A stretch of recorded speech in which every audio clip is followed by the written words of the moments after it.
Hello, it's Raptor Spank here with Expeditious Retreat, the show where I'm going to go into Expedition and basically just force an archetype. I'm going to pick two champions that I think will work reasonably well with each other, and then I'm going to pick one of the archetypes they give, and I'm just going to force that archetype, basically taking it every time that I can take it, and then otherwise just deviating and grabbing something else that I think will go along well with it. So we're just going to start right in with the draft. See what we get here. Alright, so we've got a Plunder Heavy Gangplank. We've got Spell Heavy Lee Sin. This should be pretty easy to work with, actually. And then we've got an Ezreal deck. I'm not a huge fan of what's here with the Ezreal package, since it's one big spell and then just a low cost that gives mana, spell mana. So I'm not a huge fan of this. So I'm going to choose between these two.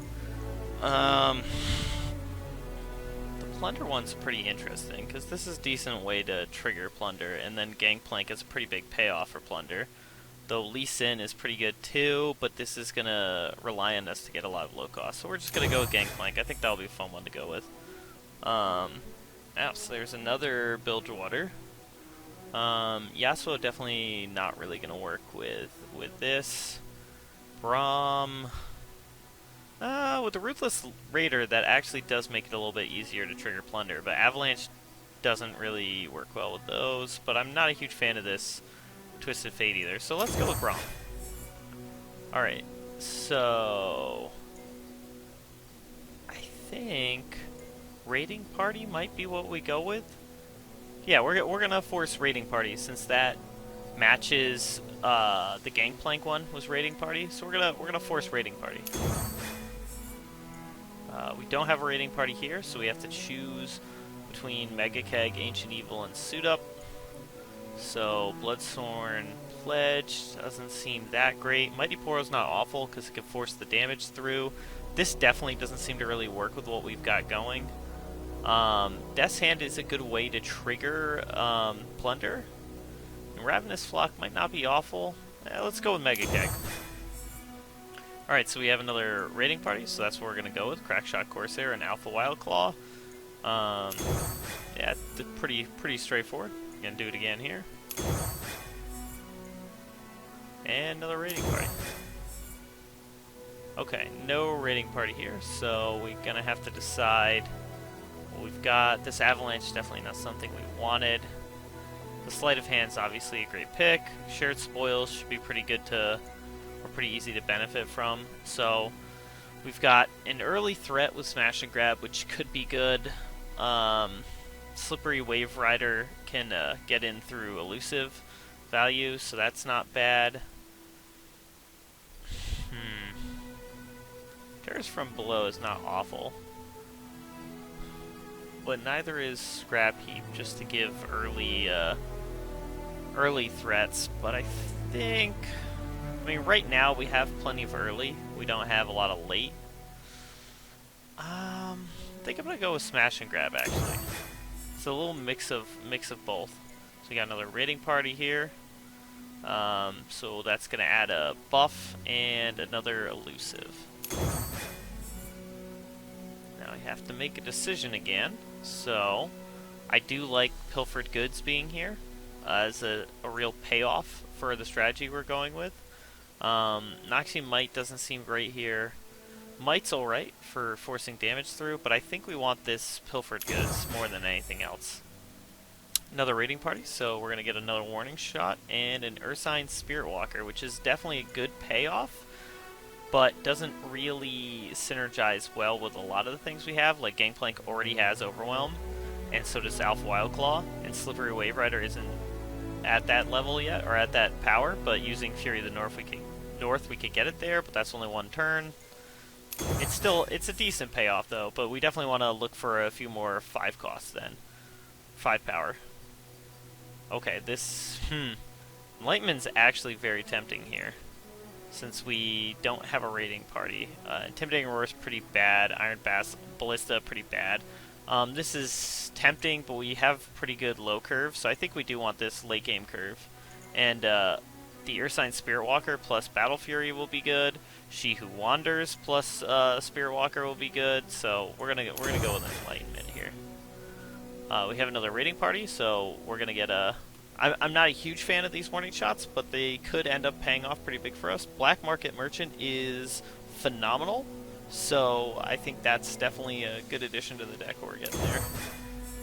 Let's see, so another raiding party. Okay, interesting. Mighty Poro plus Take Heart. Take Heart could be pretty good, especially combining with the Spirit Walker again. Makes it more of a good card in our deck. Alright, so now we're to trades.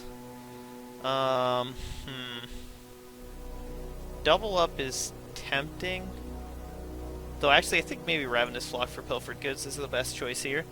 I don't want to get rid of this Pool Shark. I think it's pretty solid for us. Petty Officer's not awful, but I think we want to keep the Pool Shark. Lonely Poro. See, double up is not that great, I don't think, for just 2 damage. And then if it happens to kill it, deal 4 to the Nexus. But we're not a pretty heavy Powder Keg deck, so I'm honestly prefer the double 1 cost off Lonely Poro. But Ravenous Flock doesn't really synergize with anything in the deck, whereas Pilfered Goods is great, so we're going to make that trade. Alright, and there we have our first draft. Alright, let's start with game 1 here. My biggest concern with the deck right now is that our win conditions aren't particularly great, but we could pilfer goods into our opponents. We could draw our opponents. Otherwise, we do have She Who Wanders, and especially if we can get her plus a triggered Ursine Spirit Walker onto the battlefield, then she'll be a 10-10 with Trample, and that would be much, much better. We'll see how it goes. Alright, so this is probably some sort of deep deck. Just Maokai Mill. Twisted Fate can be a little bit scary because we do have a lot of low costs who can die pretty easily. I don't think we want this Narwhal. Avalanche is kind of a nombo with Prowling Cutthroat, but I think it could work pretty good against their deck. There's a good chance they'll have a lot of things that die to Avalanche, so I think we'll keep that and we'll keep the Cutthroat for a relatively aggressive turn 1. Ooh, with Pilfered Goods too, yeah, alright. Okay, this hand, this hand's gotten a lot better. We have a late game payoff here. We've got control if he develops faster than us. We've got Pilfered Goods to benefit from this Prowling Cutthroat. And we can always use Coral Creatures to generate some mana. Or, not mana, but card advantage. Interesting. So he's going to deal with our Plunder trigger here.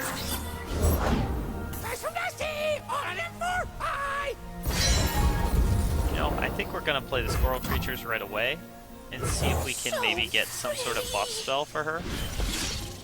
Ah, perfect. That's exactly what we were looking for. Yeah, that's perfect. Why are you here? What a 1-drop for that to create. Lucky. Definitely lucky. So we didn't take any damage, and we can still trigger our Pilfered Goods next turn. The only downside is since we weren't able to bank mana, we're only going to be able to cast one of these, but we'll take it. Hopefully he doesn't have removal, though he might. Oh, there we go.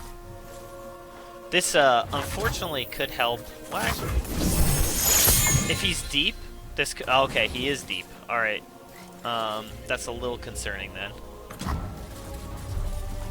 We might be turning on some pretty big payoffs by stealing cards from him. Ah, that was a bad choice on the big screen. He should have used that pre-combat. That's what I was really worried about. And this Abyssal Eye will be really great for triggering Plunder. Well, the bright side is we do have an Abyssal Eye now, so he is drawing us towards deep ourselves.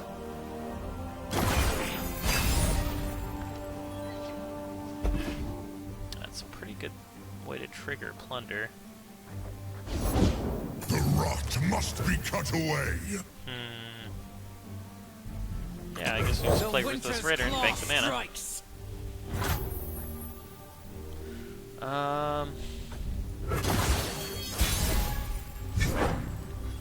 So I guess we swing. Because I could play Abyssal Eye and swing. That's the choice. So, like, there's a good chance he won't block if I swing with Ruthless Raider, because he's assuming I have some sort of pump spell. But if he does block, we accomplish very little. I guess we're going to go for Abyssal Eye and see what happens. Okay, that's not bad. That's pretty good for us. He has the sapling now, though, so we don't want to attack the Christmas Spider. He just got to deep, though, so that is pretty bad for us. Hopefully he doesn't have an answer to this Abyssal Eye. We really want this hit to connect so we can trigger our plunder cards. It's not even the drawing a card that matters the most. Alright, there we go. That's good for us. Wow, he's burning himself out of cards quick. Wonder if he'll even be able to level up this Maokai, to be honest. Ooh, another Abyssal Eye. Perfect. Very interesting. Oh, okay, the deep went away. Alright. I don't think I have a sea monster to draw off this. So he's down to 8 cards. It's very possible we mill him out if he's not careful. So he's got to be a little bit careful of that, or else we will just win through that. It's down to what, 7 cards? We're at 19 health. This may actually be a mill game. This may legitimately be a mill game. All that matters now is the little one. He's getting close to leveling up this Maokai. So it could come down to mill for all of us. A little unfortunate that we haven't found any way to, yeah, I think we go for this. Although this does get him to 17. And it kills our Ruthless Raider and drops our Abyssal Eye down to only 1 toughness, which is definitely not good for us, but... yeah. I don't think we want to give him the challenger triggers.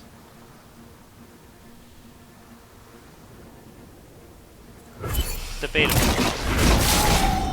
We still got a number of plays we can do, though. It's just whether it's worth doing that.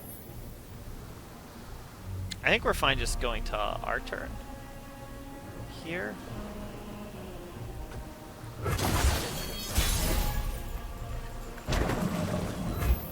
Okay, yeah, no, we're gonna we're gonna swing here. See what he does. We have Battle Fury now, so we could actually even almost kill him here. Because I assume he's gonna try to kill this guy. Oh wow. Perfect. And now we're deep, so he's gonna get buffed on his own. Oh man. That could be a blowout card for our opponent. Now we have all of our plunder triggers, so that's pretty good. Oh yeah, he's now. Yeah, the game is over. Pretty sure. I mean, he can try to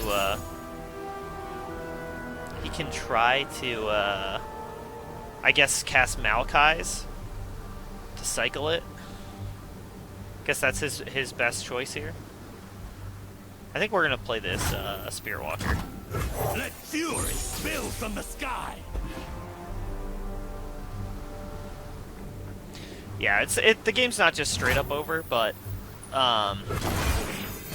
it's down to this last card.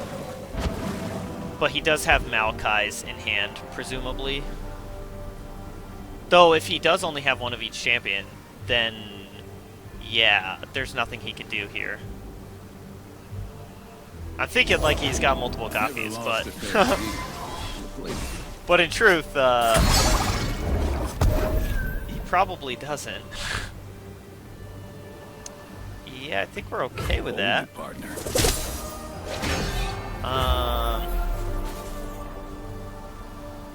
Question is, what do we want to play here? Maybe another Abyssal Eye, since he has no flyers.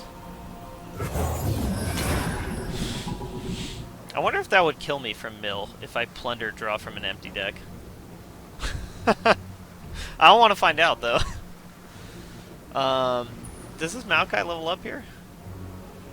If all these creatures die, he does. That's not that scary for us though. Interesting. so he's just going for a ton of these. So we'll play a Lonely Poro just to fly. I don't think he can kill us, no matter what happens here. We'll definitely kill Maokai. That seems like a terrible decision on his part. Block here, block there. That drops us to 9.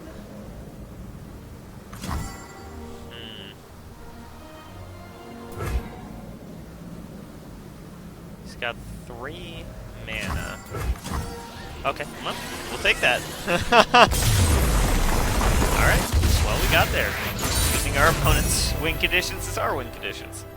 Alright, so we have another draft pick here. So we have 2 choices for Raiding Party, so we're going to force one of these.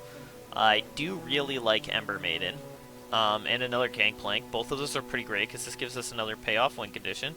Warning Shot, though, I'm not hugely enthused about it. Over here, though, Sejuani is another great win condition that levels up the same way as Gangplank, and Crackshot Corsair is one of the best one costs for our deck. So that's very tempting. So it really does come down to, honestly, Crackshot versus Ember Maiden, which one we would prefer. Part of me leans towards this Crackshot Corsair, and the fact that Sejuani is kind of a better win condition, I think, than Gangplank is in this case. I think we're gonna go with that. I think we're gonna go with the Sejuani here, and jump into game 2. My thought there is Sejuani is a little bit bigger than Gangplank is, and I just really like the aggressive turn 1 Crackshot Corsair, because then we can just start throwing Lonely Poros and stuff like that at our opponent. They'll eat them, but it doesn't matter because Corsair will force the Plunder trigger through anyways. Alright, well this isn't a great hand. Too much late game payoffs. I think we're fine mulliganing all of this. We'll draw into it eventually. Seems like our opponent's probably some sort of Heimerdinger combo, but it's really hard to tell with this. Alright, yeah, this is a much better hand. Yeah. Just pass turn. Ruthless Raider should help us get our Plunder triggers early. She will trade with this Jagged Butcher, unfortunately, but that still gets us our Plunder trigger. Though it's possible we just Sleight of Hand here?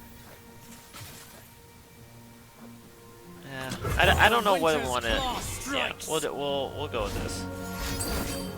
All right. Gonna be a similar game.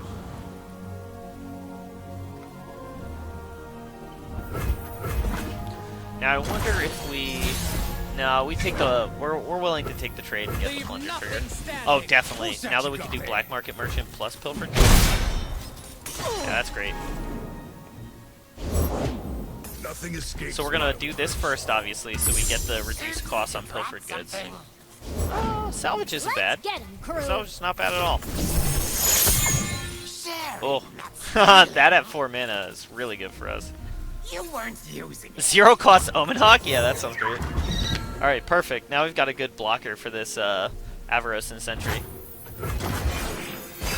Perfect. Fresh is worth at least twice as much. I think we actually do this to prevent any Plunder trigger from happening. Although it's debatable. Because we could play a Slippery Wave Rider too. You know what? With 1 mana, he's not that likely to benefit from the Plunder trigger if he goes for it. Yeah, so we'll block here. Trade with everything. I think we're fine losing our Black Market Merchant to get this Slippery Wave Rider out.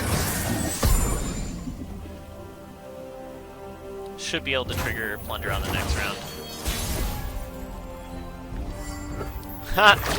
That's actually a pretty good card to have gotten buffed off that. Alright, we're gonna steal one of our opponent's cards.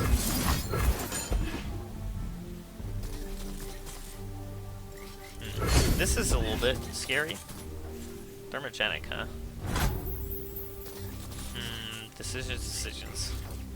I think we're gonna play this Mighty Poro. Just to have. This is actually just to block this. I'll find that narwhal yet. Interesting. Alright, so we're gonna Death's Hand kill this. to prevent the plunder trigger. I might actually fire this warning shot just to trigger Gangplank, even without the plunder. Even without the plunder trigger. We don't want to give him plunder, so we are blocking for sure. Yeah, this is not awful. There's a good chance I use Thermogenic here to clean up the whole.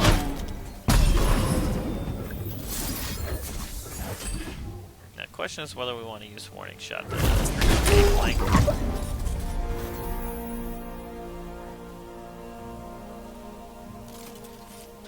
Eh. Forgot about Death's Hand hitting him. Wasn't even using it for that. Yeah, we're good. Got our plunder triggers, got our Gangplank triggers. I think we want to play this Pool Shark. We playing bilge rules, son? Interesting. Yeah, we're just gonna play out a lot of our hand here. And then we're gonna fire a salvage off. We can have Gangplank leveled up next turn, so that's pretty great. Ooh, this She Who Wanders could be great. Although it does kill my stuff too right now, so hopefully by the time we get to 10 mana, it'll be a bit better.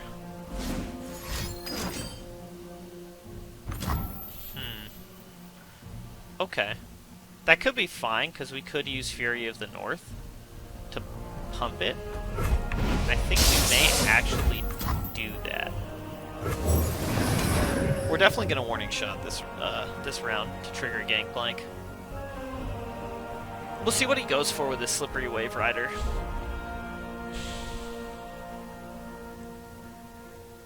Because obviously he's trying to kill it. The question is how he's going to do that. Chum the Waters, interesting.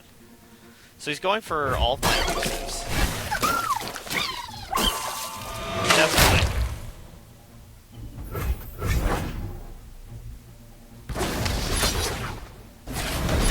Okay. Alright. So the thing is, if I use Fury of the North, whatever I use it on is going to be one away from dying, so if he has any kill spell, they're dead. Unless I use it on Golden Narwhal. So maybe Golden Narwhal is actually our best choice here. How close is he to deep? 2 cards. So then that would get to 7/7, and it would be one way.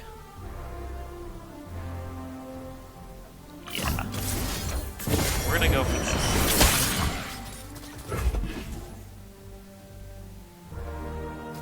Because he's got to do multiple things. He's got to have removal spell plus enough to get him to deep. My prize!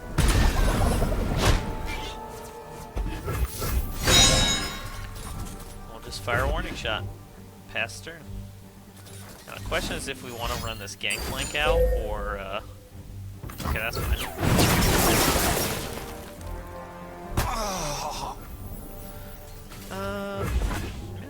Pass turn.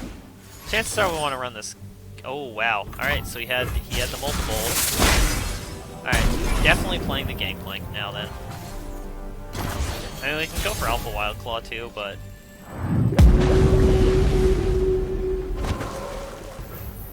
Pilfered Goods is pretty good. And we're gonna play the Gangplank. I am reborn of Salt and Brine! Still trigger Pilfered Goods by using Warning Shot. Neither the flames nor the depths. So I think this is okay. Yeah, that's what we were most worried about. Let's see what we can find.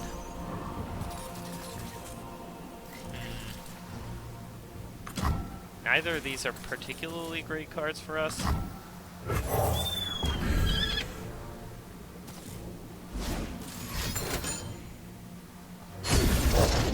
Get bloody, get paid. Gotcha! Okay, well now that this is vulnerable, if he swings on his turn into this, Gangplank's dead regardless. So our best choice here is to I'm through waiting. swing with both of these. Hit 'em all. Because these two will trade. Alright, so that time, now it doesn't trade with that, but I'm still okay with how this went.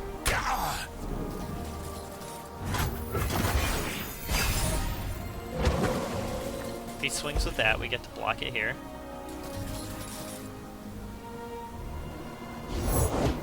Put on me mask, secure me tail, start the day.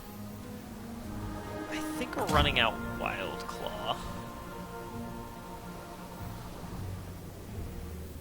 Because if we play She Who Wanders, he's left with a 5-1, and I lose everything too. So we're gonna play Alpha Wild Claw here. You point, I shoot. Perfect.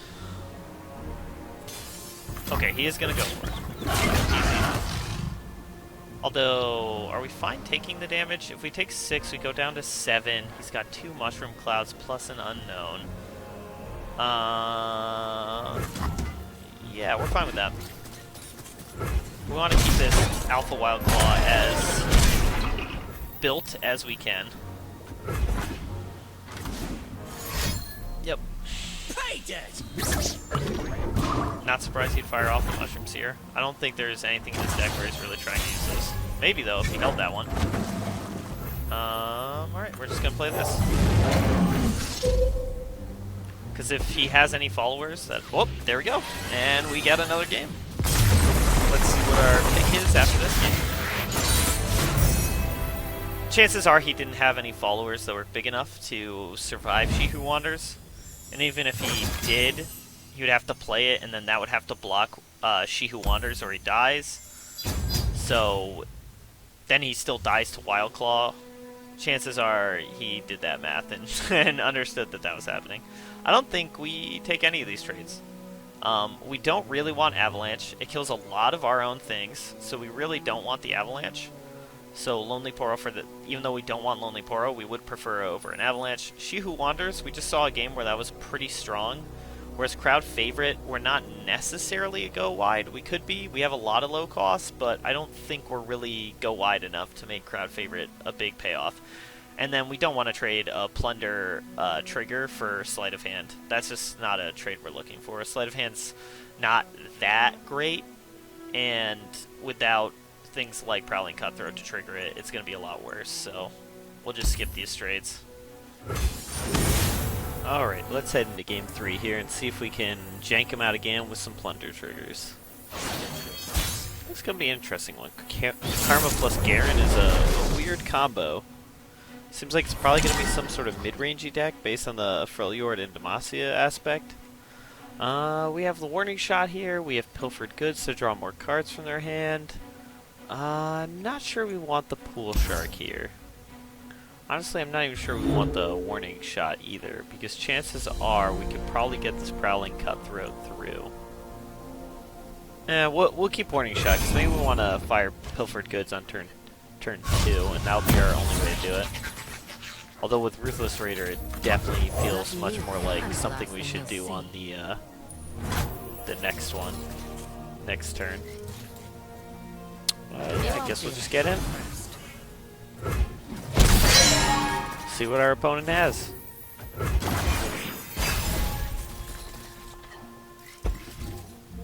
Ooh, well there's one of our payoffs. Winter take you.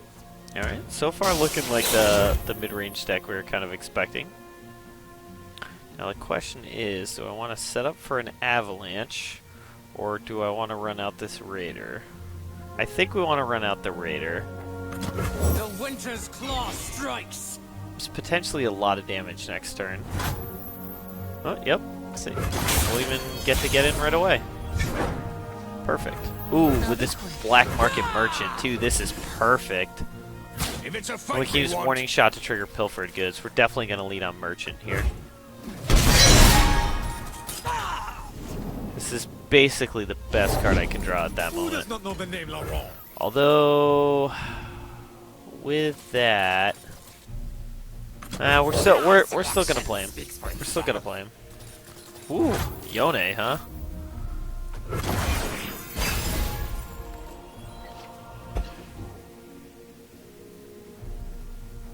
I demove. Okay. Hardly fair. Wow, really?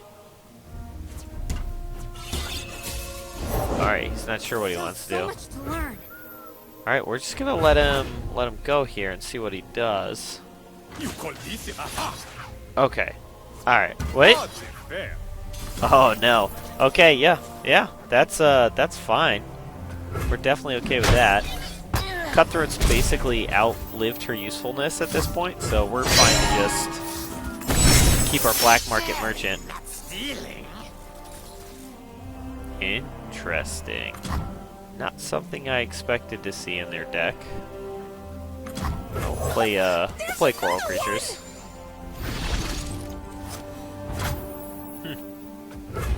That could be pretty useful here. We'll see. Oh, plus Braum, huh? I mean, we probably don't get through if we swing. So chances are we're not going to be able to flip a Spirit Walker this turn. So this Great Horn's probably our best play.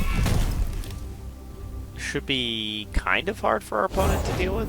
My heart and soul Alright, for so Demacia. he's playing Garen. Maybe we just take this as an opportunity to clear his board. Although, if we're smart about this, we can actually kill this Garen. Alright, yeah, this is what we're gonna go for. We're gonna go for Magical Christmas Lamb. We're gonna kill the Protege and the Garen. Hopefully this works.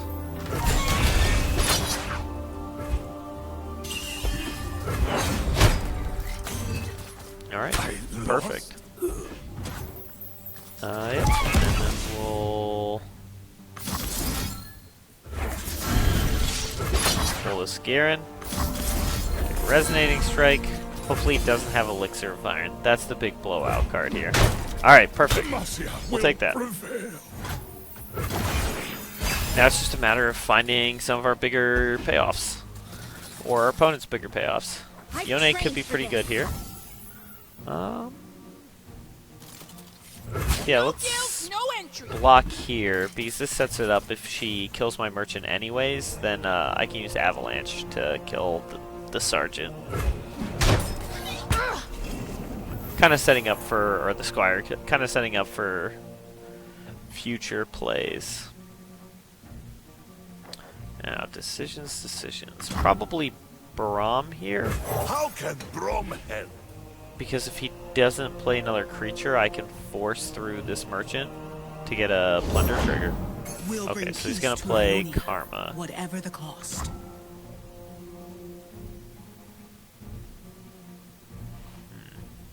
Alright, we'll play this Bull Shark. Some?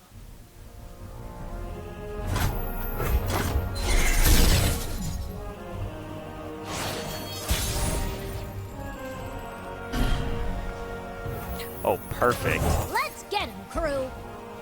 That's a way to trigger plunder.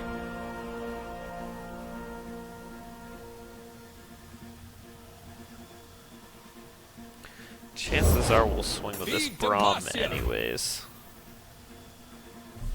I could go for a really big swing here if I wanted.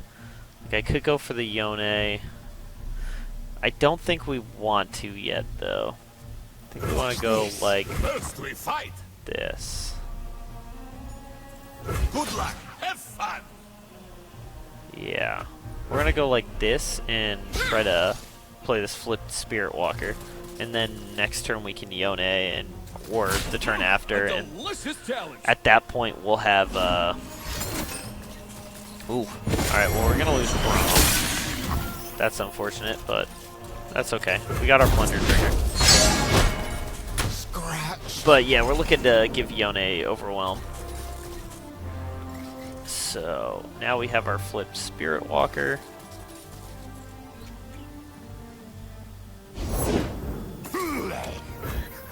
That's a little scary, but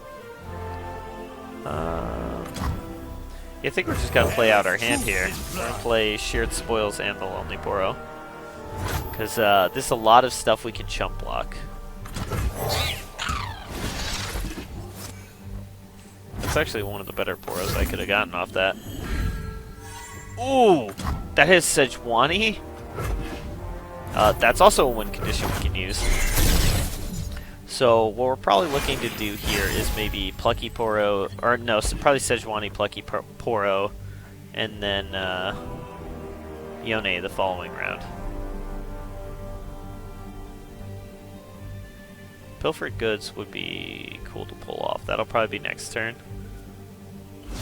If you play stuff that I like need to be scared of,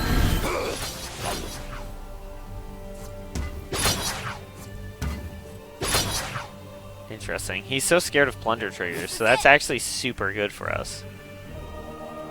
Like that shows just how powerful the threat is. Okay, so this is where we. No one goes hungry. It's tempting to block here, but there's a good chance that we'll just lose our Stormclaw without threatening them in the slightest bit. So we definitely want to block one of these, though. Question is whether we want Black Market Merchant anymore or not.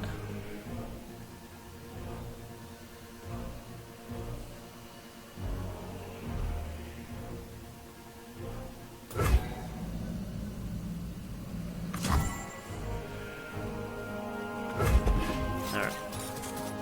Yeah, that's what we're gonna do. I don't think he kills us here, but that might have been greedy on my part. Missed. He doesn't have burn, so we have that going for us. You own what Unfortunate that we didn't get to play Sejuani beforehand.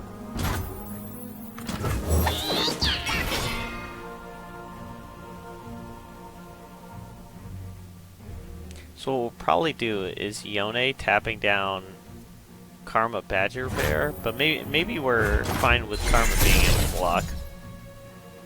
Maybe we're more worried about Vanguard Squire and Badger Bear. Oh, that's actually a really good card too.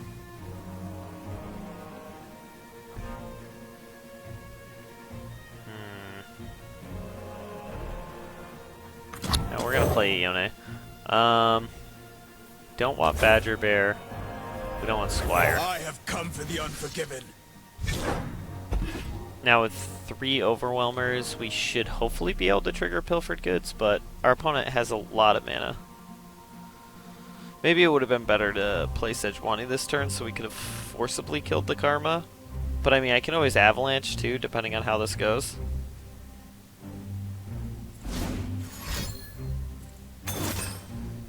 Oh, gonna bounce that. Interesting. Yeah,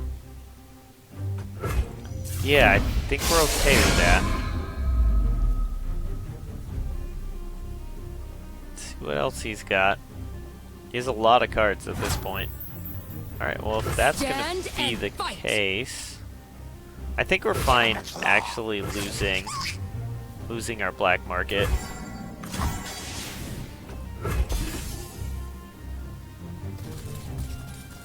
We're probably going to Avalanche here if we don't kill Karma.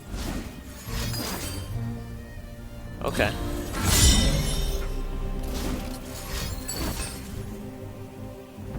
It's actually pretty good for us. Because Sejuani's still going to level up here. He's out of mana, so he cannot... Well, unless he has Elixir of Iron, he can't save the Karma. I was forged by winter. So I think this is going fairly well for us. So like the choice is we can Pilfered Goods here, but I think we have to kill this Karma before she levels up, because she's about to hit Enlightened, and that's going to be very hard for us to deal with and very problematic. So we have to kill that Karma. If we go straight to combat next turn, we're also going to have to block with Sejuani, which kind of sucks, but oh, he has another Karma. All right, well. Answer lies within. Not much we could do about that. Ionia speaks. Yeah, we're gonna play the Slippery Wave Rider first.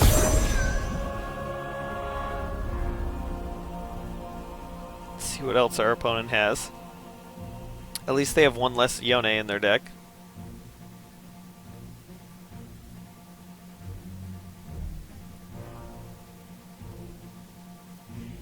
They're really thinking this one through.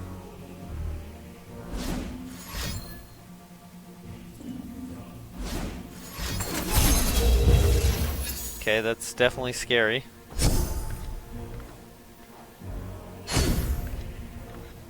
So I imagine they're trying to dig out a Will of Ionia, maybe?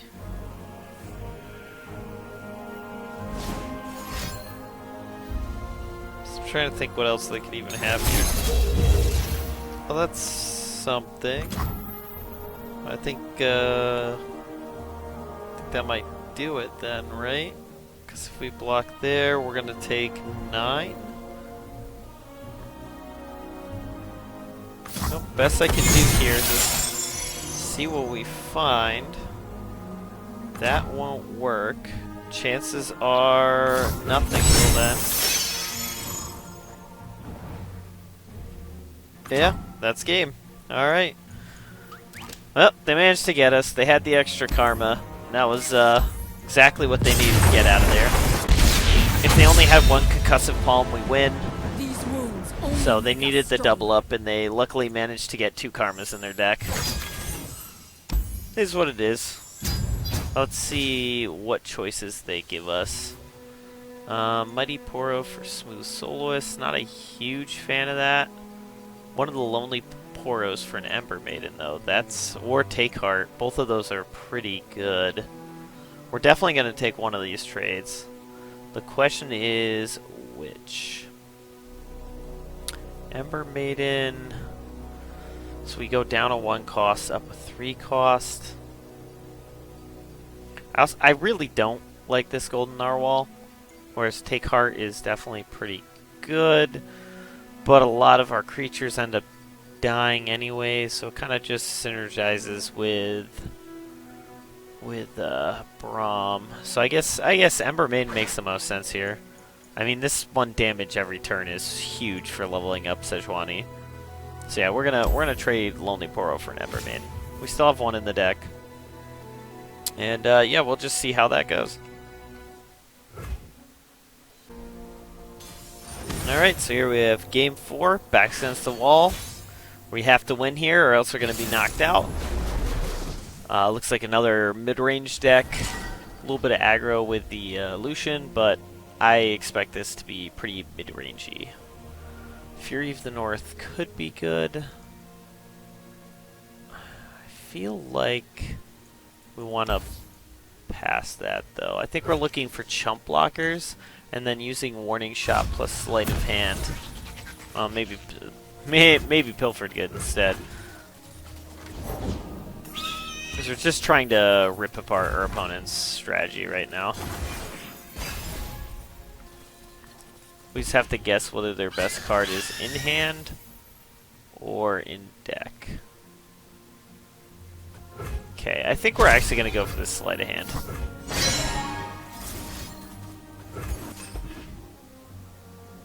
See what we can find.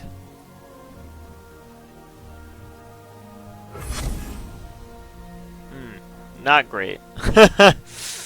That was not the most ideal. I would have much rather had that. Yeah. Well, we definitely don't want to play this Ember Maiden now. That's for sure. Do we go for Golden Narwhal?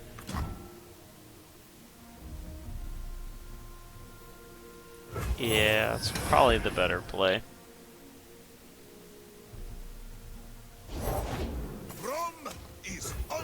Alright, that's not too scary yet. It'll get there, though. We are working our way towards the Sejuani Gangplank level up, though. So that's pretty good for us. Interesting. I'm not sure why he even bothered attacking with Reaver. Now, the question is, do we run out this Ember Maiden? Because it'll be very good for Braum, obviously. Chances are he won't have anything flying, so we could always boost our Narwhal off that. Though I think that's probably not a good idea. We're probably looking more to buff that.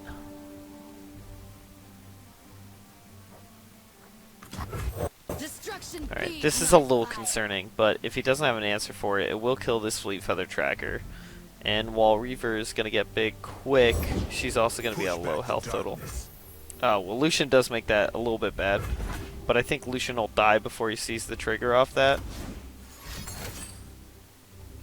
Or they'll Purify Ember Maiden, it won't matter. Oh, we're definitely going for the Slippery Wave Rider. The only downside being we're probably not going to pull off, the,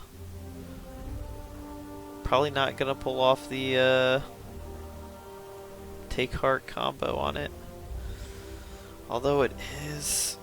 No, we gotta go for Wave Rider because we want to pilfer goods off this. I was thinking about doing Crackshot Corsair plus Silverwing, then we could kill Lucian and something else, probably Fleet Feather.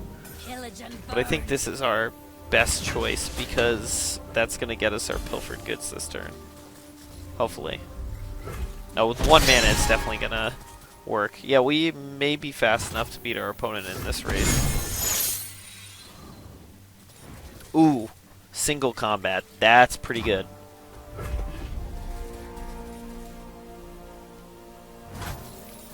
Okay, we can work with this. We can work with this. Ooh, Death's Hand is really good too. We protect these woods as they protect us. Okay, trying to think about all the things we want to have happen here.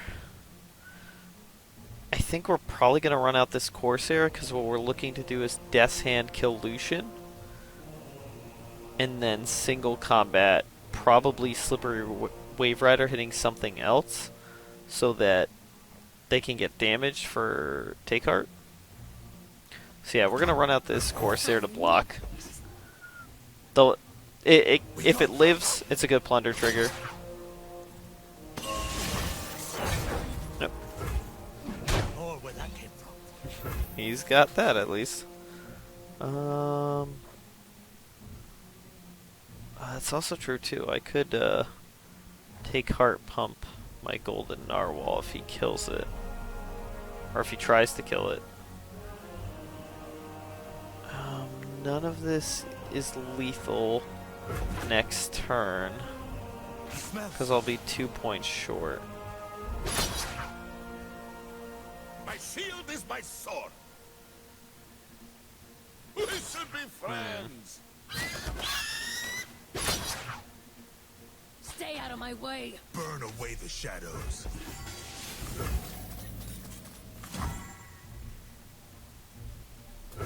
Decisions. I think we're gonna try to do this to save both our flyers.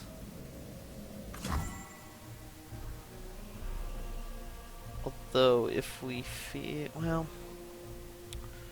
yeah. I think this is what we do. There's an argument for saving Crackshot Corsair and doing Take Heart to save Narwhal. But realistically speaking, it's risky because then like Death's Hand kills Lucian, deals 1 to him, drops him to 10. We swing with all of these with the Take Heart, and that's 9.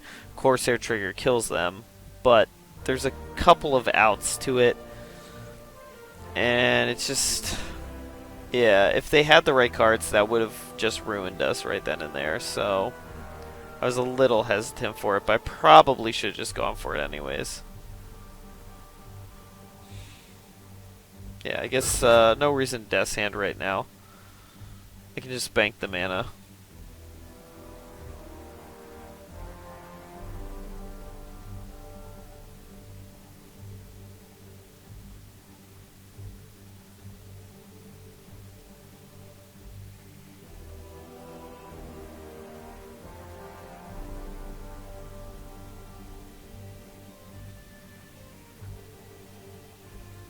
Opponent's really thinking. Our ancestors are watching. Weird. Weird that they were thinking that hard about that.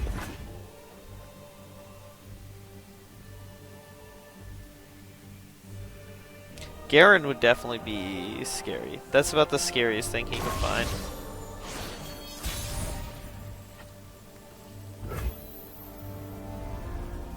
Okay, we're just gonna go to combat. We're gonna take heart here. And hopefully he doesn't have an answer to that. Perfect. Alright, so we're definitely gonna play this Black Market Merchant. Although we may have to Death's Hand kill Lucian sooner rather than later. Now, as long as our 7-5 can live into the next round and he doesn't have a flyer, which he shouldn't, but I mean, Silverwing Scout is still a thing. But if we can keep our 7-5 alive through the next round, we're in a really great spot. My selection speaks for itself. Yeah, that's probably about the worst card we can pull from our opponent's deck. But it's not awful because of the fact that we can Death's Hand and play it. Wait, oh, what am I doing? Yeah. Oh, that was a mistake. Oh, I almost saved him from his mistake too. It doesn't really matter. We'll just do that. We're just playing him to block, in case our opponent has enough to just kill us out of hand. Our opponent definitely screwed that one up.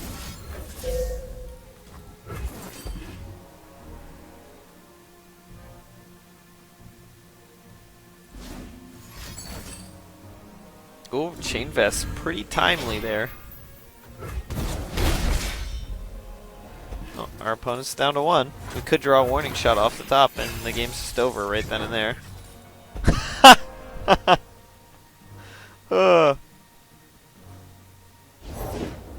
You're late. Yep, that's game. Well, got there. Probably should have killed him with the Lucian Corsair thing, but you know, I was a little concerned about going all in. If he had single combat, he could still. I think he had something big enough to kill the Narwhal, or at least cause it to die. And if it dies, then we're really punished. Whereas it was going to be a lot harder to kill the Wave Rider. So I was pretty confident we could just keep swinging with Wave Rider and it would work. So I didn't want to all in or go super greed and lose. But that was probably the correct play. I would have won a whole turn sooner. So live and learn. Let's see what we got for picks. See what we can improve to our deck. Obviously our last pick was awful because that Ember Maiden did nothing. It never did 1 damage to anything. What a broken card. Yeah, so we've got 2 raiding party choices again. I guess we're getting a smooth soloist, whether we want it or not. So the question is whether we think Citrus Courier or Shared Spoils is better. As well as arguably, I suppose, Sejuani and Gangplank, kind of important too here. Overall, I tend to value Sejuani more than Gangplank, so that definitely makes me think raiding party. Citrus Courier is very good though, and we do already have Shared Spoils. Yeah, I do really like Shared Spoils, but Citrus Courier is such a great top-end card for us. Yeah, you know what? I think we're going to go with that. I think the Citrus Courier is worth it. Alright, well, we'll see how we do. Alright, game 5 here for Expeditious Retreat. And looks like we're playing against some Maokai Nautilus Deep Mill. This ought to be interesting. Problem is we're going to draw him into his mill cards really easily, which could be pretty bad for us. We don't want this Take Heart because we definitely want to keep Ruthless Raider and Prowling Cutthroat. I guess we probably put Sejuani back in the deck. You know what? I'm going to keep her because if he lands this Maokai, we're going to have to kill it as soon as possible. So I think it's worth keeping her just as a top end. Especially when she's only a 1-of, relying on drawing into her is a little bit unreliable. Ooh, there we go. One of our good top ends. We're definitely looking to trigger this shared spoil next turn if we can.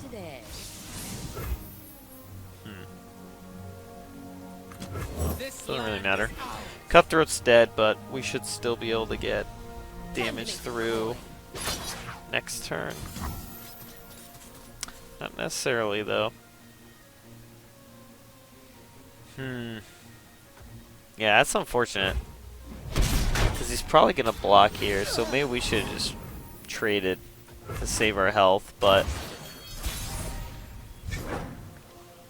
yeah, that's unfortunate. That was really good for our opponent. Oh, never mind. They let us have it anyways. That was a bit of a mistake. But we will not mind benefiting from it. Well, now we can block her and just trade. Ooh, that's going to be good, because this is a pretty aggro start he's got going here, so... so this Citrus Courier for later, not bad. So if I do this, I'm going to take 4 this turn. But it's going to kill most of his things. I could play this and block something. No, I think this is an Avalanche turn. We're still going to go to 14 here because it's going to kill our Ruthless Raider and his hired gun's going to live. But I think killing Frenzied Skitterer and Legion Grenadier was worth it. We're going to play this Wave Rider next turn, I think. And just get the beats in. Ooh, Death's Hand. We won't have quite enough mana for Citrus Courier the following turn. Oh well. Maybe that was the better play. Play Golden Narwhal so we can Death's Hand Citrus Courier. But I think we can honestly just set up for a really good turn. Turn 7.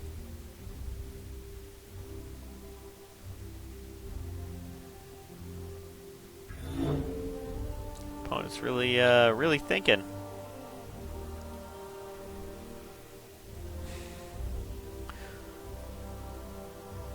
He could be thinking about like a Twisted Fate to stun.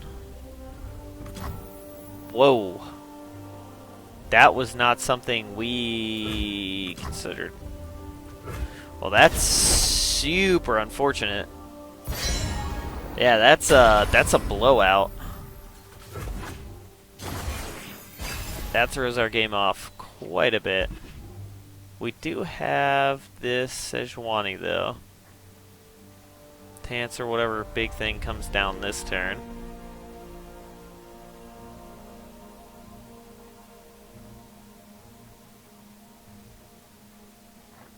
Or we can always Death's Hand, kill Hired Gun, and then play Spirit Walker. Yeah, that's probably worth doing.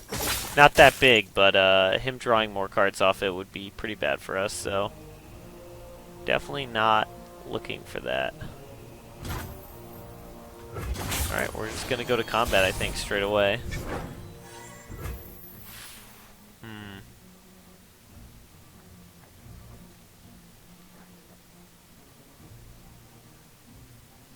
Oh man, that's what do I want more? Do I want Citrus Courier?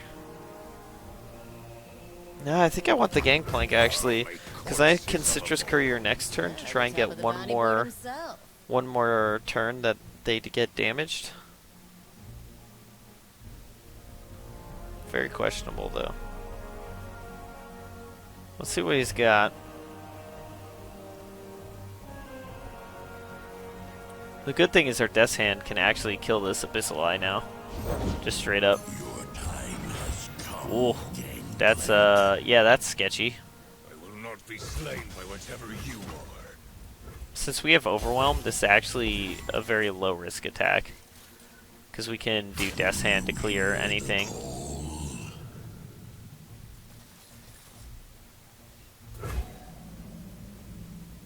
getting Nautilus's health down could be pretty good for us. How far is he from deep? Pretty far. Not impossible though.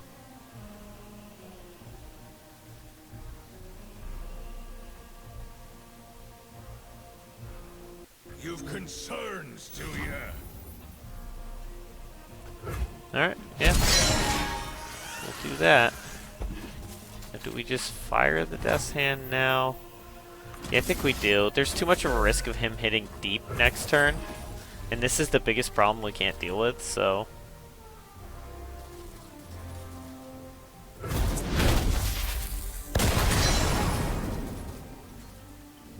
Yeah, Maokai's pretty far from leveling up. Hitting deep is definitely not impossible, though. That's our biggest concern right now.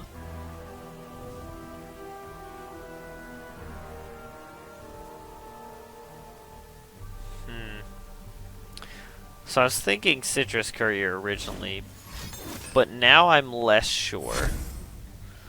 Alright, well he's 3 away now. Because I could play, well I could Warning Shot, and then play like Spirit Walker. I could Ember Maiden, so that next turn it triggers. Face me, coward!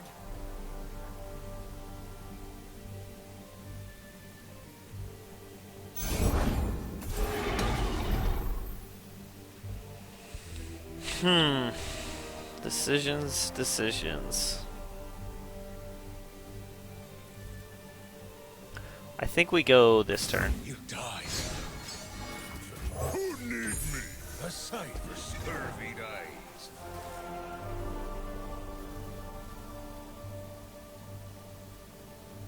If he is Jettison, we're kind of punished for that choice.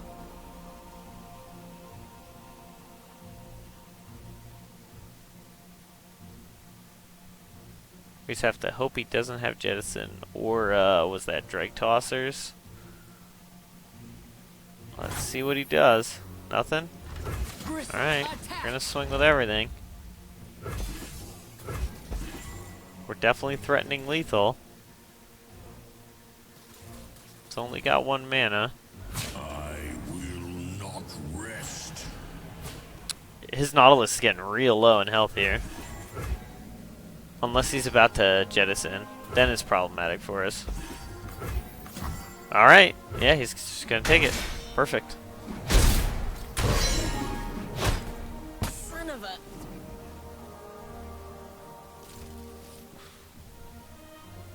We can hit him with Golden Narwhal next turn. Or actually, I guess we just go straight to combat, don't we? Stand and fight! This should kill him, I think. With this get heart, or take heart. Because we can pump either of these two. So if he has kill spell here, plus deep and block.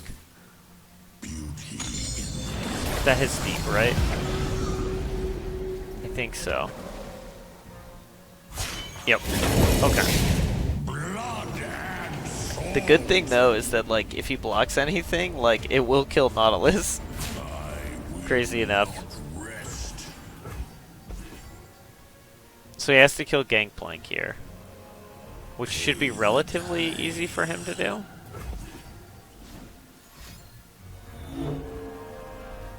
What's he got?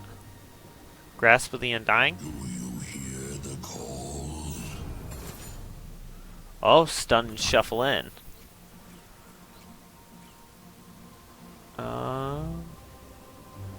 Yeah, so we're just gonna do this and hope that's enough.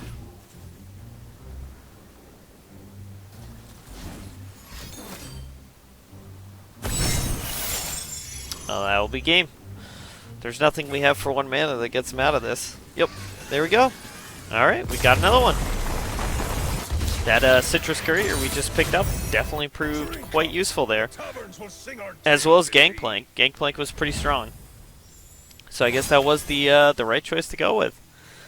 Well, let's see if we can repeat that with the next pick. She Who Wanders for Black Market Merchant? Oof. Only Poro for Noxie and Guillotine. These are both great picks here, to be honest, but I like having Pool Shark, because if we go down, we're down to only 4/1 drops, and we go up one more 2-drop, which is our heaviest spot, along with 3. So I don't really... This is the weakest choice in my opinion. Lonely Poro's kind of bad for us, just in general. Like, Pool Shark Synergize is slightly better in my opinion. Noxian Guillotine could be pretty strong, but we're not really focused on a way to do that. So this is kind of weak too. Now, She Who Wanders is really good for us earlier on, but we've reached the point that it's not our best payoff anymore, because you kind of have to have Ursine Spirit Walker, and then they have no answer for that either. So, like, it kind of is good, but Black Market Merchant is such an insane card for what we're trying to do that I think we have to take this. So, at least we got to see She Who Wanders pull off earlier in the expedition. So, oh well. I think Black Market was definitely our best pick, though. So, we'll see how that goes.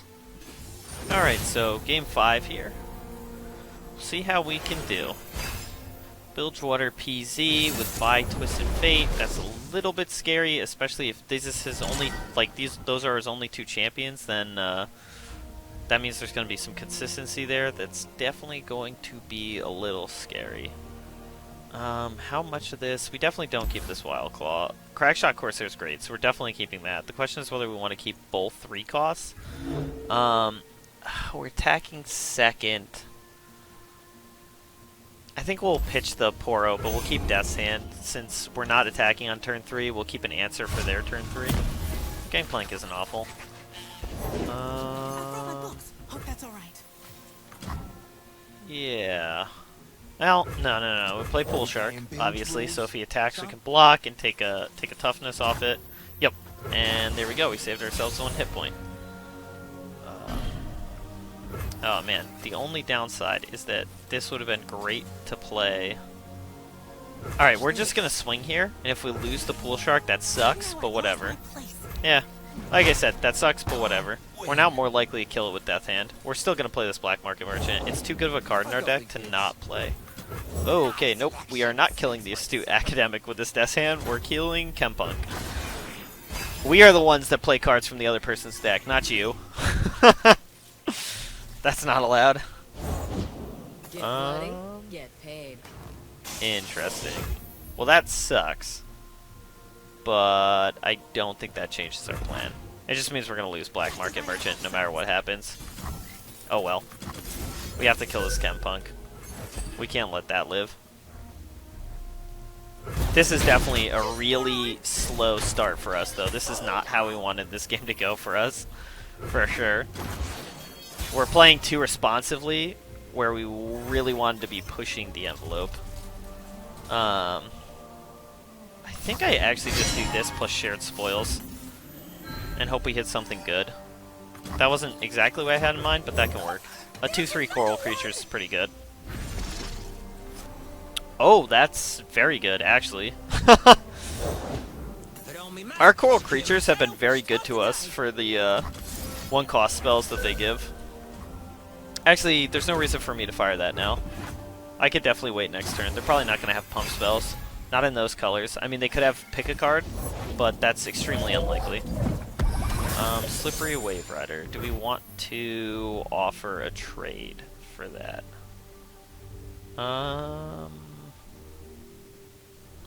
No, I don't think we do. I think we want to play this Gangplank. We'll just take the 4 in the air. The top of the bounty board himself. Let's test my See what our opponent does here.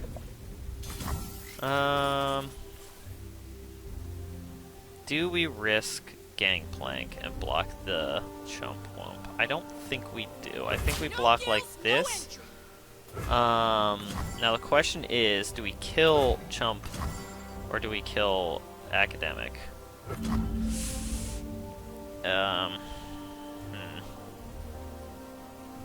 I did forget Parlay is slow. That's fine though. I do still think it was probably best to play him. We still kill this Chump Wump. We still get the Gangplank proc. Maybe I should have done that before Gangplank. It's hard to say. I think we're probably actually going to just swing with Gangplank and leave Fury of the North up. Although, I suppose playing the Crackshot Corsair is probably the better first play. Yeah, actually, we could play both Corsairs, get both triggers, and Fury of the North.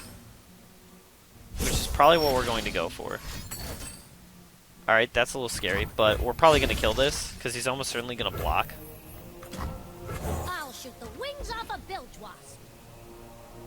This is definitely not going ideal, though. Because we need to be the aggro deck. Alright, that sucks, but oh well. We burned a card from his hand. Our plan has not changed. That's only 1 point of damage we lost.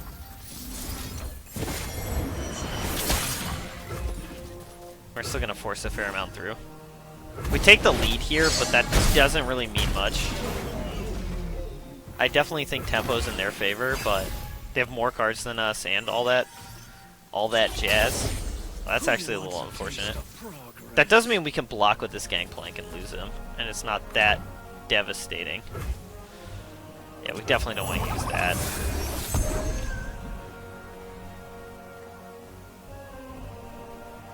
So, the choice we have here is we can block and lose this Gangplank to play the bigger one, or we can parlay, kill one of our opponent's things in order to level up our Gangplank. And the real question is which is worth more for us. I think we're gonna kill this and level up our Gangplank. Or try. That was 0 mana, there's not much you can do about this. We would have loved to have Sleight of Hand though, and take one of his cards to pull tempo back in our favor. We can't take much more damage at this point. Okay, well that's good for us, because we're fine losing this Crackshot Corsair. Now the question is whether we swing with everything next turn. That's the real question. Because obviously he can trade with the Gangplank, which would suck, but...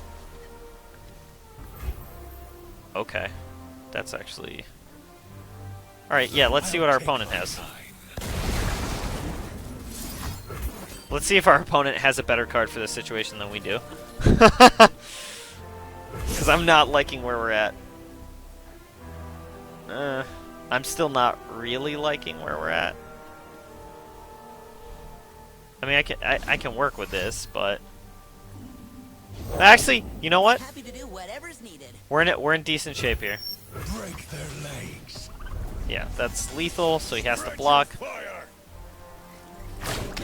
You'll only report me.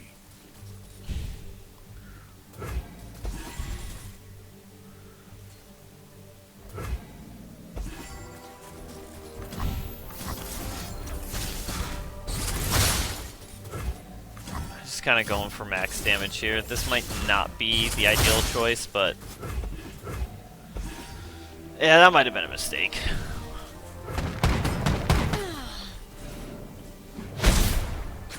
But if we draw a warning shot off the top, they're dead. So here's to hoping. Because we are going to be in a rough spot. We also need a trigger plunder for this Spirit Walker, and then that could be lethal. Oh, this Narwhal could win us the game too. Alright. They probably don't have enough burn to kill us. Do we just run out this Spirit Walker? 2 cards in hand. I don't feel like he's that likely to kill Narwhal. This is weird, but I'm tempted to play Spirit Walker so that if he has a flyer, he might hold it back if he doesn't think he needs it. Nah, we'll play the Narwhal. That's the correct play, and hope he doesn't have an answer. I hope we don't die to Puff Caps. How many cards do we have left? Oh, we still have 21.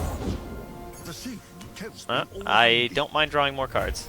That's definitely one of the cards I don't mind drawing. Our opponent has drawn us a lot of very good cards. Alright, what we got? Gangplank. Well, the correct play is to play Gangplank, because the trigger will kill him. This means we have lethal in many different ways. I don't know what they could do to get out of this. We should have him here. Let 'em bleed out. Unless he has enough burn to kill me. Oh, nope. There we go. We got it. One more win. Alright, well, Gangplank coming up pretty big. That and those veteran investigators drew us a ton of cards. The Alpha Wild Claw ended up coming back and being the best draw at that moment. Well, yeah. Alright, we'll take those. Alright, what are our trades here? Fury of the North for Pilfered Goods immediately feels good to me. But both other trades are really good too. Because Abyssal Eye, like, Golden Narwhal has been good for us, but I feel like Abyssal Eye is an even better version of Golden Narwhal for us because it's not vulnerable, it does have a little more damage, and it draws us cards when it hits. Plus it can get really big in the late game. And then Citrus Courier is one of the best plunder payoffs. I know we already have one, I believe. Yeah, so it's debatable. I mean, again, it is the best plunder payoff in the game. I truly believe that, with the heal and the rally. But these are a lot of really good trades. The question is what I'm kind of against this trade because of the fact that Lonely Poro, the one of, is actually not bad for us. Having 1-drops can be pretty good. And the fact that it's 2 cards for 1 is definitely not bad. Fury of the North, on the other hand, like, it was relevant in that game, but generally speaking isn't going to be a great card for us, so pitching it for something like Pilfered Goods, which is an amazing card for us, is an easy trade to make. And I think that's what I'm going to go with, because Golden Narwhal kind of fits our curve well. Like, we're getting a little high in the, a little high in the high costs that there's a few too many of. We don't want too many, so trading Golden Narwhal for Abyssal Eye could make our curve a little top heavy. Same is true for Lonely Poro and Citrus Courier, so I think I'm going to go with Fury of the North, Pilfered Goods, and basically trim the top end a little bit while giving us one of the best cards for our deck. Alright, game 6 here. See if we can keep our win streak going.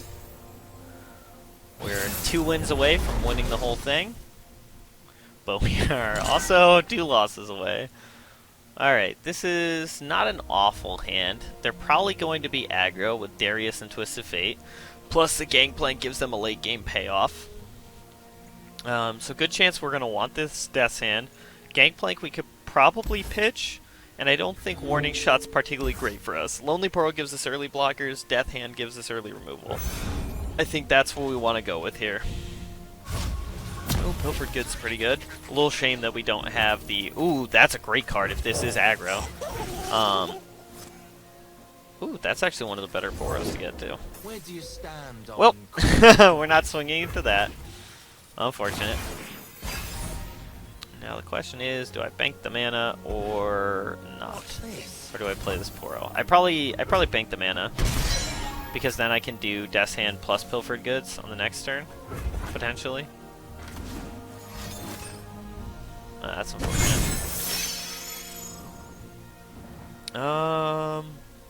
Alright, so we're probably not using Death's Hand next turn. Probably play Mighty Poro and go for Mighty Poro, Pilfered Goods. Okay, well now I don't need Mighty Poro.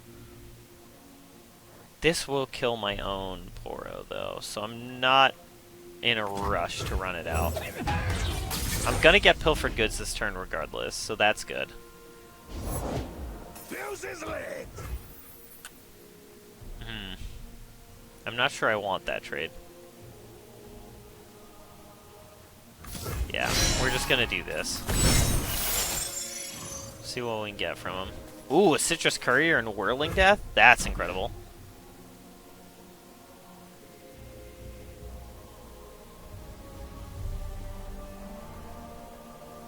Unfortunately, this Ember Maiden actually would have been pretty great for killing the Legion Grenadier, but I still stand by playing Mighty Poro instead. Considering we didn't know what his play was, it was the best play. This Avalanche could actually be huge.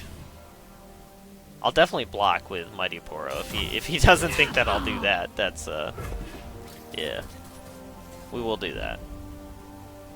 Best thing that could happen here is he like pumps Pool Shark to try and kill Mighty Poro, because then we just Death Hand kill it. Okay. I think we'll just follow his example.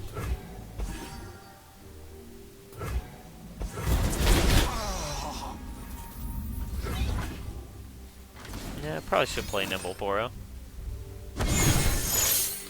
Yeah, this is gonna be this could very, very well be a mill game, to be honest. Now the question is, do we play Gangplank first? That's actually a pretty great card here, but I think we're gonna go for Gangplank. Tell my tale. It's a risk because all of these are low health, so okay, that's not bad then. That's fine. I was worried about him playing, say, Twisted Fate. That would have been much more concerning. I think we're willing to take the Gangplank trade. Break their legs.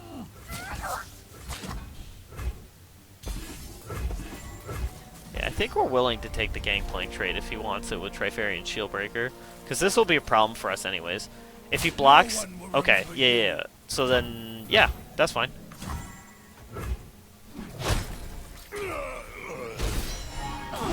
We still get a little progress towards Gangplank and Sejuani. Things are going okay. They're not going necessarily great, but they're going okay. Sejuani is a pretty great find there.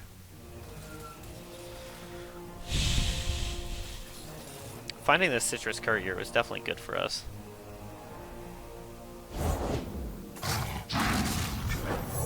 Yup, if he's gonna go with that, we will shut that down. We are totally fine preventing that from dealing damage this turn. With it having vulnerable, we can force the Sejuani through.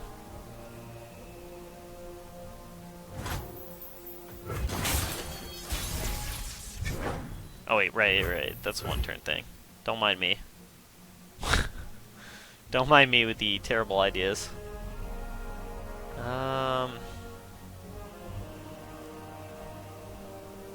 Decisions. Maybe I just go for Citrus Courier. Do I gain much from that? Not really. I could do this though for Sleight of Hand, that's true. Sleight of Hand is a much better card to get, or card to play here. Oh wow, he's gonna take all of it. Alright. That's cool. We're okay with that. We have no complaint with that. It's tempting to play Ember Maiden, but again, she kills all of these. Alright, let's see what we can find out of our opponent's hand. If he plays like another 1 toughness thing, we're definitely playing Ember Maiden. Oh, whoa, wait, hang on. Yep. Plunder's already triggered for that. Ugh, but this might be a great... Well, yeah, I can pilfer goods next turn. I don't need to do it this turn. This will take out Crackshot Corsair and the keg next turn, as well as our keg and, well, actually won't... Oh, I forgot about that. Oh, this is gonna be... Might not be the best thing. Leveled up our Sejuani, though. We do have Plunder-triggered Citrus Courier, though.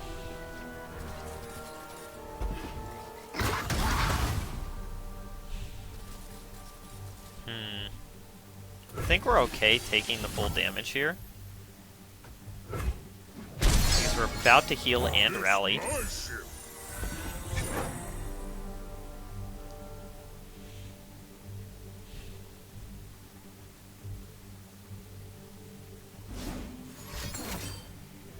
Okay, we can draw more cards from our deck.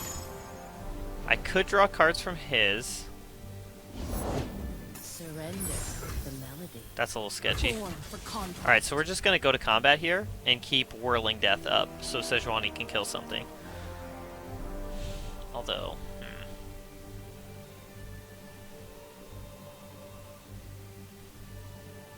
Yeah, I guess swinging with everything is the correct play here. let's see what he does.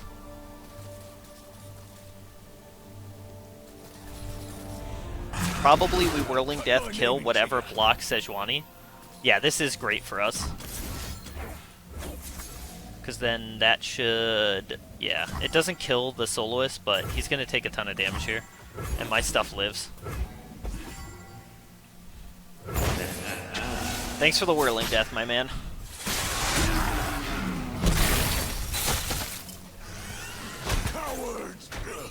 Oh, right, and then we go straight into our attack. This is incredibly good for us.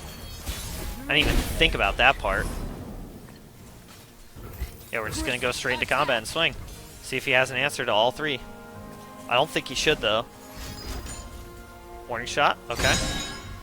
Is he just going to Pilfered Goods, draw our cards, see if we have an answer? I don't think we have an answer to this either.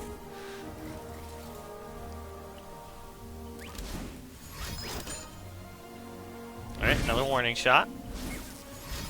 Does he have enough burn to kill us?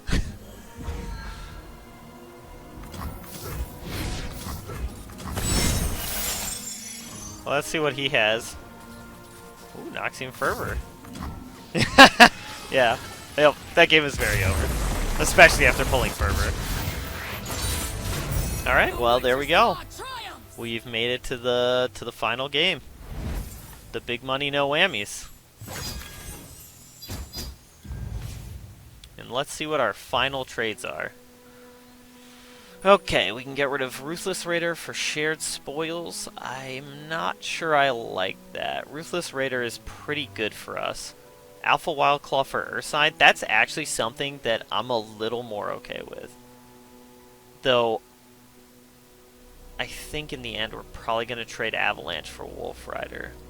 Because this is another great plunder payoff, and Avalanche doesn't really synergize with our deck, especially with how many low-cost creatures we have. So I think this is the pretty easy choice there. Our deck triggers plunder so easily, so getting that payoff of Wolf Rider is pretty good. So we'll go with that for trade 1. Mitoporo for Citrus Courier is very tempting. Prowling Cutthroat for Wolf Rider, I don't think that's ideal. And Death's Hand is pretty good for us too. Mighty Poro is very lackluster, so I have no trouble trading that for a Citrus Courier. Though again, we're starting to get top heavy. But with the one ramp card in the deck too, I think it's a little more acceptable. So I think we're gonna take this trade. Golden Narwhal for Pilfered Goods, tempting, but Golden Narwhal's been a pretty big card for us. This is a terrible trade. Not even gonna consider it. Yeah, I don't think that's good in the slightest bit. And I think we're getting too top heavy to make the Lonely Poro trade, so I think we're just going to skip these trades.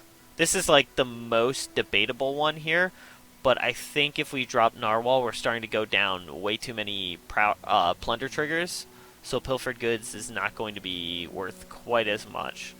Even though Golden Narwhal is not good, it's doing a good thing in our deck. Our deck really kind of wants that card with how quick it comes out. Coral Creatures versus Avarossan Sentry. That's a big debate there. Sleight of Hand for Wolf Rider, I'm pretty okay with that trade. That's a decent trade. Wild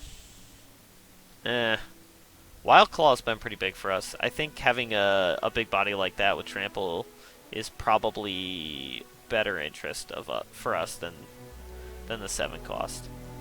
This is really like an either one could be good, because Coral Creatures gives a spell, Avarossan Sentry draws us a card, so it's really, do we prefer 2-1 to 1-2? And the spell mana on top of this makes this really debatable. It's very, very close, whereas Wolf Rider is almost certainly an upgrade over Sleight of Hand. I don't think I need this kind of spell in the deck. It's been okay for us. But like with that many Pilfered Goods, I think we can definitely trade it for a Wolf Rider. Alright, Braum for Swain. That actually is a trade that I could very easily make. I don't like Armored Tusk Rider compared to Slippery Wave Rider. Slippery Wave Rider has been so great for us, and Ruthless Raider has also been really good for us, and Petty Officer doesn't really synergize. That said, Braum is not good in our deck, whereas Swain should be a lot better. So I'm fine taking this trade here. We're not really a Braum deck. There's some benefits of Braum, but not enough. Probably Cutthroat for a sleight of hand. No. Take Heart for Ember Maiden. That's an easy trade, especially now that we've gone down Braum. We definitely don't want Take Hearts. I mean, like, this could be good for us, but Ember Maiden should be much better for us. A very reliable Plunder trigger. So yeah, I think this is a pretty good deck to go into the final battle with. I'm looking forward to it. Should be pretty good. I think we made the right choices. Alright, here we are. Final battle. Big money, no whammies. Oh man, that looks like PZN burn to me. Although Vladimir is not great into that kind of deck. But that's a sketchy matchup. I think I'm going to keep everything but Gangplank here. Citrus Courier's questionable, but I think that heal might be very relevant in the end. So I think I'm going to keep that. Ruthless Raider turn 2 that can swing, very good for us, so I like that. Pool Shark's debatable. I don't really want to draw Fleeting next turn. So we're only going to play it if it has to block. Okay, this is an easy play. And our opponent really does look like burn to me, so I'm kind of feeling like burn spells clearing our stuff would be good for us. Okay, I think we're just going to swing with everything, because we're fine with either trade, and we just want to get max damage into our opponent. Okay, I was kind of hoping they'd go for that, but they might have a kill spell. Okay, they do. That's unfortunate, but they traded 2 for R2, and we still got a point in. So we're working towards the Gangplank Sejuani. If only we had the mana for Pilfered Goods, but... Huh. Where do you stand Interesting. on cold shots? I think we just take the damage? For now, anyways?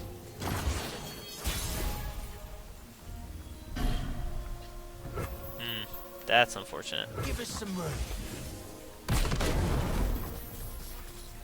I think we're gonna have to fire a Pilfered Goods without triggering Plunder. Okay. That's not too bad. That's not too bad. Oh, I can't wait. Because that can at least trade with that if he doesn't have an answer. We lose a Wild Claw, but realistically speaking, this was not a good spot for Wild Claw. We're definitely going to play this Swain out, so we have a blocker. Let's get a good look at you. Yeah, we'll take the trade. Is that all? We only lose 1, so that's not too bad. Try my hand. Play the Swain. Hello, my darling.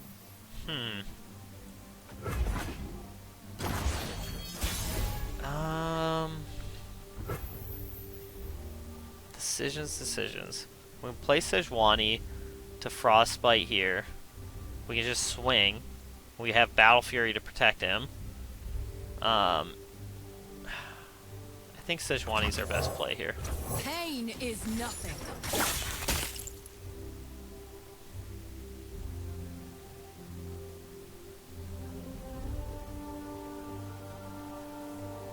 Let's see what they have. I can kill this Vladimir at the very least. And I think that's what we're gonna have to do here. Because I don't think I can let this Vladimir live. I think I do have to kill it. Stand and fight. Unfortunately, that means we don't trigger Plunder this turn, but that's just how it is. It's the correct play. We have to get rid of this Vladimir. We'll probably trade with Armored Tusk Rider next turn. That would have been a great turn to pull a warning shot, to be honest. Interesting. There's a good chance we're Battle Furying this turn, regardless of what happens. I assume that was just to draw a card. Weird that he shot both of them, though. Noxian Guillotine. Huh. Yeah, that's a problem. I refuse. Because there's nothing we can do to really heal them, because we don't have Plunder triggered. Let's see if we can pull a Plunder trigger. No. That's actually not bad, though, because that still trades with that. Yeah. That sucks, but this can work. Because we will trade with this Tusk Rider if he offers the trade. You fight with that? This isn't going great for us, especially, like, our hand's getting really bad now. But, I think we just play this Wolf Rider. We're basically at the end game now anyways, so the ramp's not worth much. First day on the job. The gun's real. I do think the Plunder trigger is probably worth the trade. We are a Plunder deck, after all. Take a district cell. Okay. Well, get Plunder. I have the name. I need the reputation. You dropped something. Not the best card, but not the worst. But we can start refilling our hand, and that's the real important part here. Ooh. Interesting. I've brought my books. Hope I that's think all I'm right. probably gonna blast her to hit the enemy Nexus. If they don't break, they'll burn. Oh, he's down to 18 cards? Holy crap. Few for the many. We're almost caught up. Maybe I should have waited next turn to do that. Though I can still trigger Plunder with this Noxian Fervor. Oh, that's also a great way to trigger Plunder. Vi stands for violence. Chances are we're gonna Battle Fury whatever he goes for. I don't need a plan. This.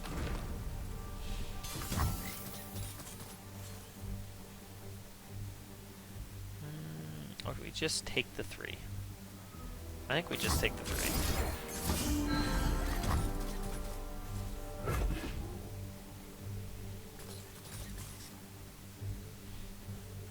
I think it should be kind of difficult for him to deal with this black market merchant. And so, and I don't think anything he could do saves Vi. I think he could move mountains to kill both of these, but that alone is kind of a win for us. And we do have a way to trigger Plunder. Ooh, maybe I should have blocked. I don't think he can kill us. Oh, that's what he's going for. Yeah, so like I said, he can move mountains to force the trade. But that's still pretty good for us. Now he's down to 2 cards. We have the card advantage. Low health, but that's fine. Let's test my theory. Actually, you know what? No. That's incorrect. We definitely want the flyer.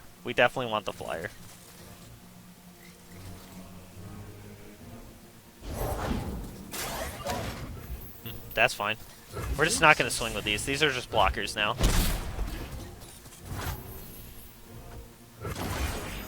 So our goal here is to block Crimson Curator if he just runs it out.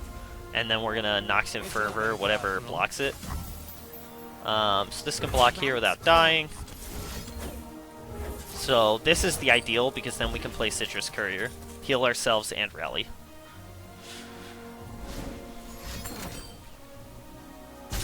Alright. That's totally fine.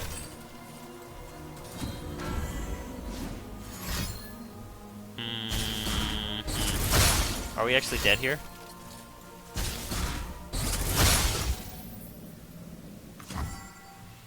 Yeah, not yet. That was eerily close. Just gonna run that out in case he's got something. That was sketchy.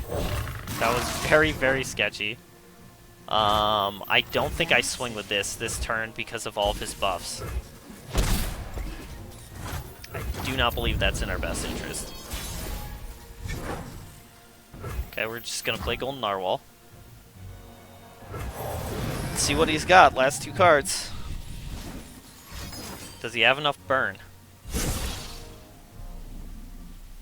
See what 2-cost card he has. That's not much. So we're gonna just run it out, see what happens. I think he's dead here, though. I think we have him. He's gonna need some pump spells. And we did it! There we go! Plunder deck wins out.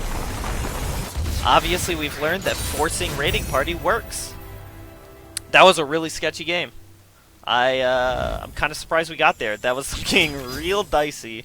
He just didn't have enough mana at the end there. But hey, we'll take it. That's good for us. So there you have it. 7 wins. Trial complete. We did pretty good there. Alright, so looking back, I'd say Raiding Party is a really strong archetype in Expeditions. There was a lot of really good cards, and how the deck plays is just pretty strong. It's very aggressive, with a lot of consistent ways to get damage through, and it has an incredible amount of card advantage from playing your opponent's cards. Just looking at the champions we had, the Gangplank was a lot better than I expected. When he levels up consistently, and when he does, that extra trigger for damage can often be the difference between winning the game and not. Sejuani is obviously a great champion for the archetype. That's just a given because of the way that she levels up off of your plunder triggers every turn, and then at the end her overwhelm is just a really great way to close out the game. Swain was surprisingly better than I expected, but that's just if you have the right enablers for him. If things like Ember Maiden, you have a handful of them, then Swain can be a pretty strong late game finisher, as well as the fact that his fearsome is just surprisingly threatening. Braum was pretty bad. Braum basically did nothing. He was almost never the right pick. The best part about him is the challenger part, so definitely not a great champion to look forward if you're going to build Raiding Party. But just looking over a handful of the cards, Warning Shot is pretty good. It's decent. It's not a bad card. It's not a deliberately look for card either. In the 1-drop spot, Lonely Poro actually ended up a lot better than I expected it to, because it's basically 2 cards for 1, and it's a great way to trigger other things like Crackshot Corsair. But even on its own, it's not something that your opponent is typically going to risk blocking or dealing with or trading for, so it gets you early plunder triggers pretty well, and then it's just 2 blocks at the late game. Crackshot Corsair is obviously one of the best 1-drops you can get, since it's a very reliable way to trigger plunder, especially if you can combine it with something like Lonely Poro, where you can just throw away this 1 cost. Pool Shark is decent. Because of the 2 toughness, your opponents usually won't block him to or chump him, so he usually gets your plunder trigger through. But fleeting is kind of hard to pay off, especially early. You'll often end up losing whatever card he draws. Obviously, one of the best cards in the deck is Black Market Merchant. The more Black Market Merchants you can have, the better. It just synergizes with every part of the deck. It benefits from plunder, and it makes all of the cards you steal cost less. So it's just one of the best cards you could look forward to, or look for in the set. Pilfered Goods, same exact thing. That's your best source of card advantage. You draw so many cards off it, and if you combine it with Black Market Merchant, that's a lot of value. It just keeps your hand full while also emptying your opponent's deck, and basically lets you use their win conditions as your own. Coral Creatures was it was mediocre. We got extremely lucky with it, so I think Coral Creatures definitely overperformed in our matches. But it's a decent filler. The attune can be beneficial, and the fact that it gives you a card just helps you keep your card advantage up, but definitely I think it performed better than we should reliably expect out of it, since it kept giving us Elixir of Iron, which was like the only card it could give us that benefited that moment. Shared Spoils was okay. I mean, it's not bad, but it's also not that great, and especially with plunder being a big thing, it could be quite problematic for you where your opponent just steals the creatures you buff. The fact that it does draw you one makes it significantly better. So if you can trigger plunder, it's decent. Otherwise, it's a really lackluster card. Ruthless Raider is obviously one of the best ways to trigger plunder that you can have, since it can kill most things that will block it, and tough means you can't chump block it, and with overwhelm the damage will usually end up going through anyways no matter what they block it with, so it triggers plunder really reliably for a low cost. Death's Hand also surprisingly strong. While it doesn't kill necessarily a lot of things, the fact that it forces 1 damage through means you can often just use it as a plunder trigger if nothing else, and there are a few relevant things like killing Dilution where it's the best removal spell you could possibly ask for. Ember Maiden is obviously one of the best cards you could take into this kind of deck, since it deals with your opponent's threats and also triggers plunder usually 1 to 2 turns. The big downside here is that by the time she kills herself, she'll also kill things like Black Market Merchant, which are your best cards, so there is a little bit of a nombo with that. So basically, you want to be smart about it. It's not necessarily a drop everything for it card, because it does hurt us, but it is a pretty strong card that can deal with aggressive strategies from our opponent.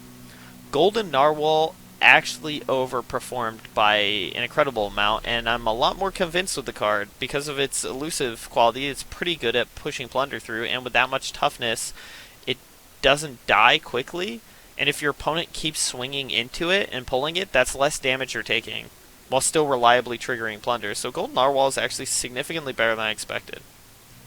Mighty Poro was just decent. It wasn't awful, it wasn't amazing. Ruthless Raider basically does what Mighty Poro does, but for 1 less mana.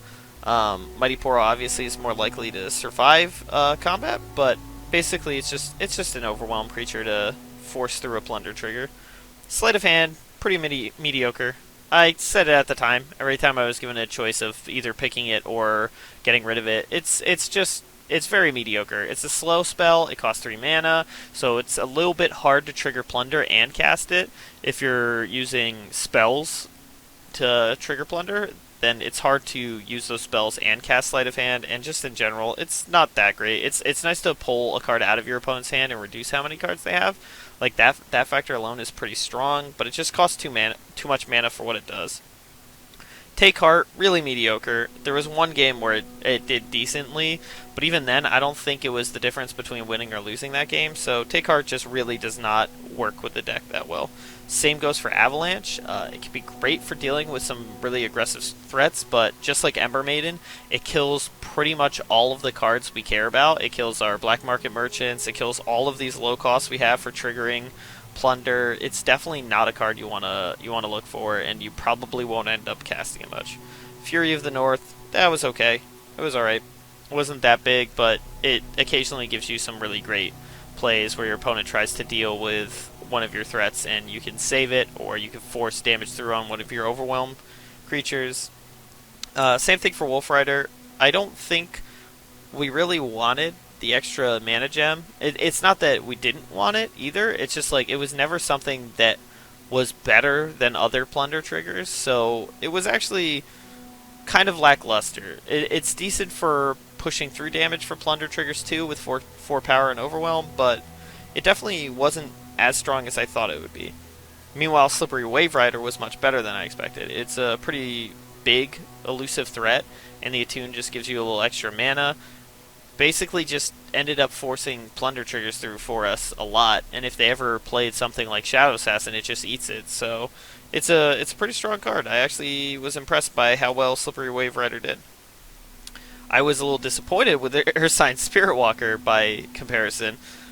It's a pretty strong card on its own, but its plunder trigger form, the benefit off the passive is actually pretty small. There is very rare moments when we had a 5 cost that could be, or a 5 power that could be blocked that needed overwhelm. Pretty much all of our creatures above that power already had overwhelm or had something else like elusive in the case of a handful of creatures. So it really didn't pay off that well.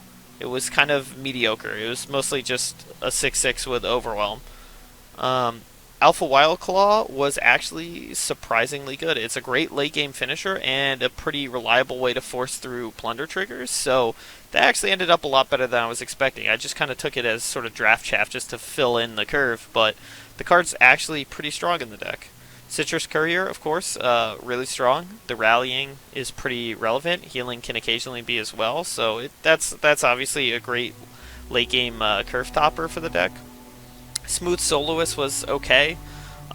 Reducing cost is not that bad, and the fact that it's elusive is alright, but it's super expensive for what it does. It's just kind of not a great card in the deck. You're okay with it, but definitely not something I would look for.